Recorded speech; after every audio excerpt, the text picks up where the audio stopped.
Hi, David Paul here. I'm going to title this video A Great Night and Looking at the Ceiling. And the reason is, for the last 2 nights I've been out sleeping in the woods there because I removed my bed from the cabin so that I could carry on digging. I cannot move for this bed, which is now reinstalled, but I still have a lot of earth to dig away. So this side here, can we get that? Yes. So underneath this, all of this stuff is a big mound of earth which has to be dug out, and more to be dug out on the walls. So what happened was, I was out in the forest there, sleeping, and for a matter of a couple of weeks I've been waking up with these panic attacks in the middle of the night. And you know, sometimes things aren't what you think they are. And I've been having difficulty breathing. And then I realised what it is. It's an old problem, which is I was suffering from asthma, and I didn't realise that that was what was affecting me. So what I did is, after 2 nights of not being able to breathe, I went to the pharmacy to see if I could get medication for it, and they weren't happy. They weren't going to give me it. It has to be prescribed by a doctor. So I had to phone 111, which is the National Health Service advice line, and they weren't happy to allow me to be prescribed the medication, salbutamol. I had to see a doctor. Okay, so I go to the hospital. I spent 4.5 hours in the hospital, and finally I came out with my medication. So I've taken the meds, and what happened is all of a sudden I could breathe again, and I also felt a lot more energetic, you know. So I had a night's sleep, and that was great. It was a really good night's sleep in the forest there. But last night I really come to a turning point with me, the project, just everything.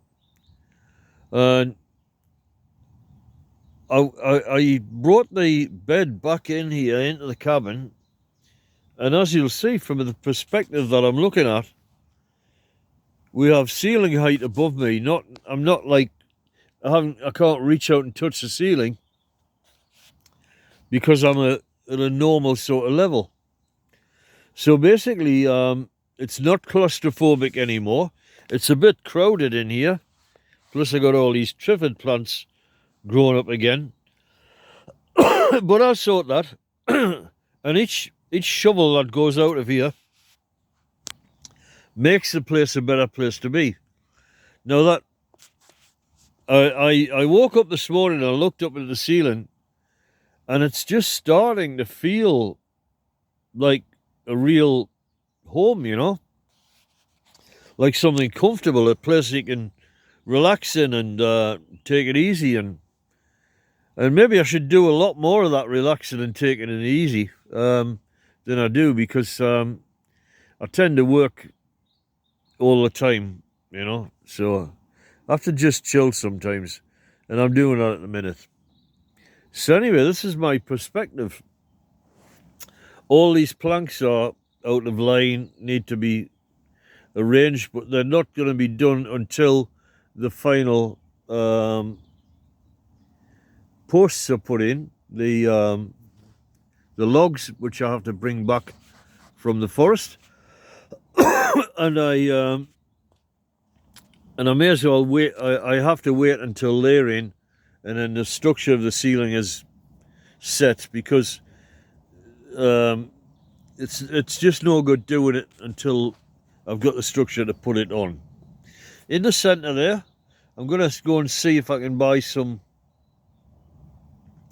what are called joist hangers, metal hangers there, because I decided not to put the central beam in. I'm just gonna not beam. I keep using the word beam for a post, not put the central post in there, and just use the hangers to tie this together because it's strong enough as it is. So there you go. So I've no way of objectively measuring this, but it seems to me that my brain is getting a lot more oxygen, and everything just suddenly became more positive. So I'm not lying here in the middle of the night thinking about dying or whatever. You know, when you get to 70, you've got to realize that, you know, you're getting towards the end, you know. But so what? So what? Just live your life, you know, day by day, live the best life you can. And you know, as a Christian, I don't believe this is the end anyway. So stop worrying about it, you know. But despite me telling myself that, I still lie here in this cabin feeling like problems are just getting too big at times, not all the time, and life is grim, and it just is not, because I've got a wealth of knowledge in my head. I could go anywhere where a human being could reasonably survive and function well. It's no good saying I could be parachuted into the North Pole without any resources, but certainly in a place that has resources, and this forest here does, and most places where humans exist have great resources, I can function well there. So there you go. Then this is my perspective, and this is how it's beginning to look. I think about this place rather like Sean Connery did a movie. It was called Medicine Man, and he's this grumpy character who deals with this research assistant who comes to help him, and he's always grumpy with her, and he comes out the cabin and he's berating her for something or other, and he's got a dwelling in the forest there, and it's all open-sided because it's tropical Brazil or somewhere. Well, it's summertime here, and you don't need to be closed in and so on. So the way I look at it is just try and think of this place as complete as it is.